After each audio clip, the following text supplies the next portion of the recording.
Yo, Marcus, low budget wisdom. So, who are you really? Who are we as a being?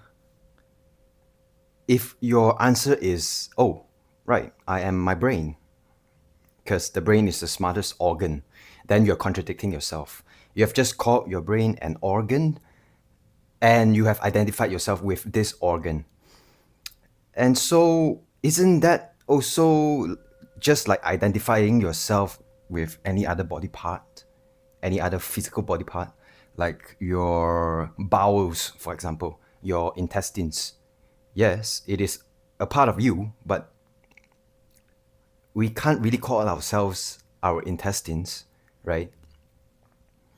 And so, similarly, why would we identify with ourselves with our brain and what the brain has labeled us to be?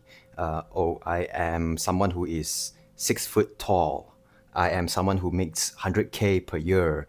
I am someone who has a certain amount of job title. I am someone who has, this and this is my name.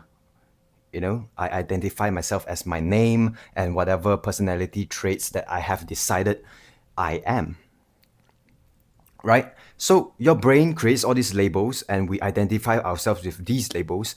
And so we live our lives in a very limited way. We have boxed ourselves in with these labels, right? And if we cannot identify ourselves as our true selves, as the brain, then isn't that also safe to say that the thoughts that we have, the emotions that we perceive, that we feel, isn't that also safe to say that those are not really what we can identify ourselves with as well? We cannot say that these thoughts are who I am because the thoughts is a product of electrical processing in the brain, is a product of the brain perceiving something and then rationalizing it and connecting it in a coherent manner, and that creates a meaning for this whole thing. So if we cannot identify ourselves as the brain, we cannot call ourselves the brain, along with all the labels that it has listed out and our personality traits or whatever. And we cannot identify ourselves with the product of the brain, thoughts, right? Because the brain creates thoughts and thoughts are a product of the brain. So similarly, we cannot identify ourselves with our intestines, our internal organs. And also we cannot identify ourselves with the products of our other organs, like sweat. It is a product of the skin, which is a physical organ.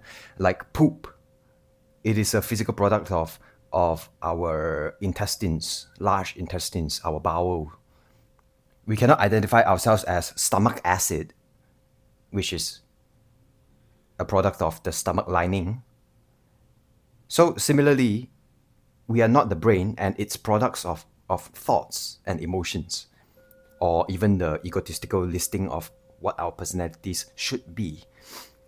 And so, who are we, right?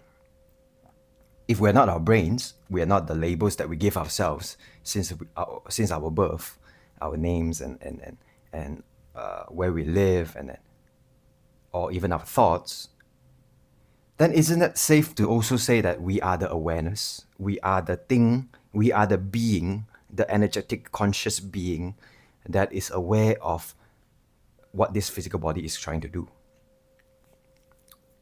right? And from that understanding, we should not judge ourselves for having thoughts. We should not judge ourselves for going through different experiences because that is not who we are. That is our experience, our part of our karma to experience life in a certain way, to be born in a certain place. But we are not our brains, we are not our thoughts. Our job is to observe that which is, to live that which is, to explore that which is, There's nothing more complicated than that. Because our brains always try to solve problems that it has created on its own. It's like a vicious cycle. The brain wants to feel in control, so the brain would create artificial problems, knowing full well that the solution is right there.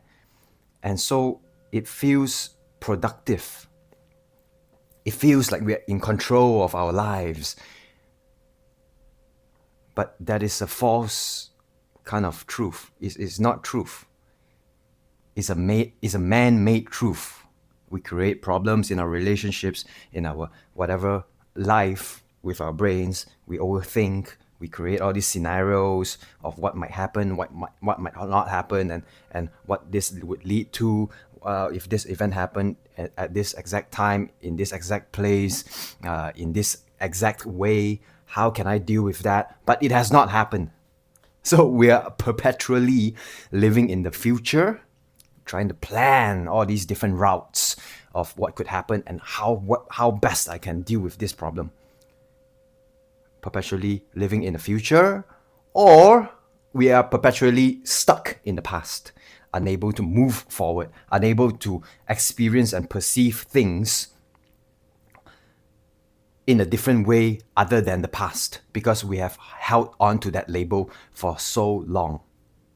We have held on to the label of, oh yeah, me as a person, I have always been kind. Or that's a label, right? That's the ego trying to name a personality for itself, as if it owns that attribute. Oh, I am a kind person, right?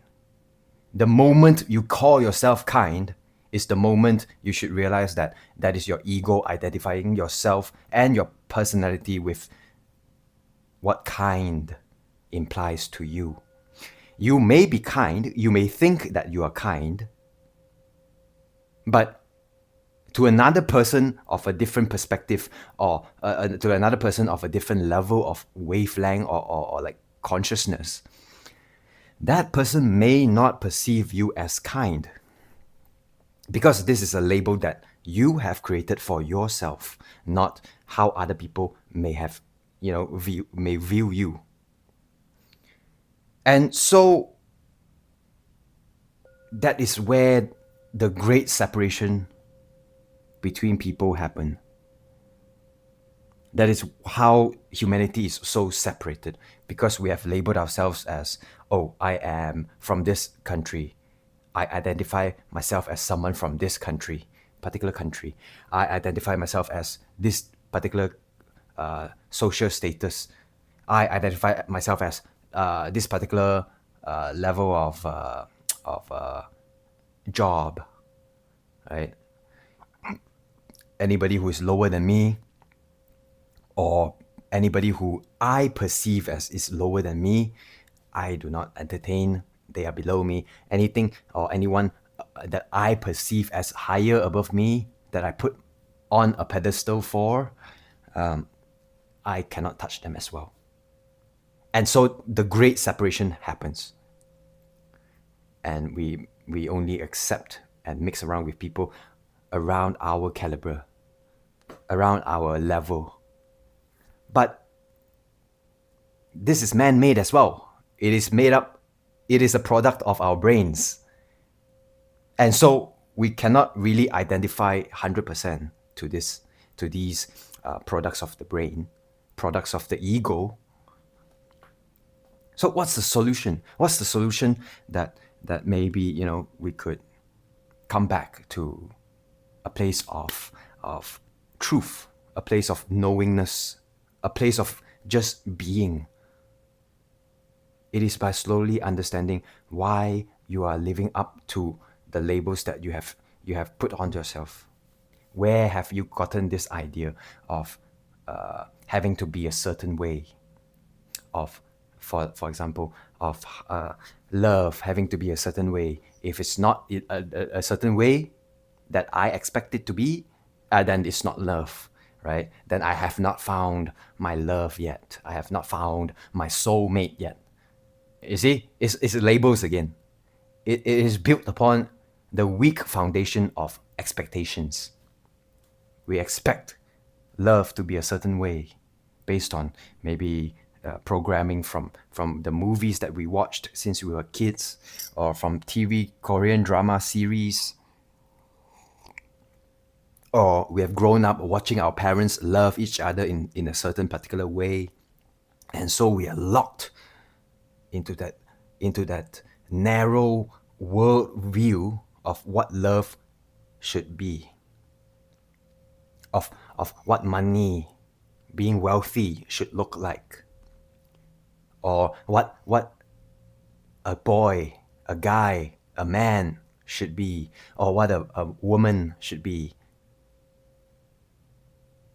Think of any labels that you can think of.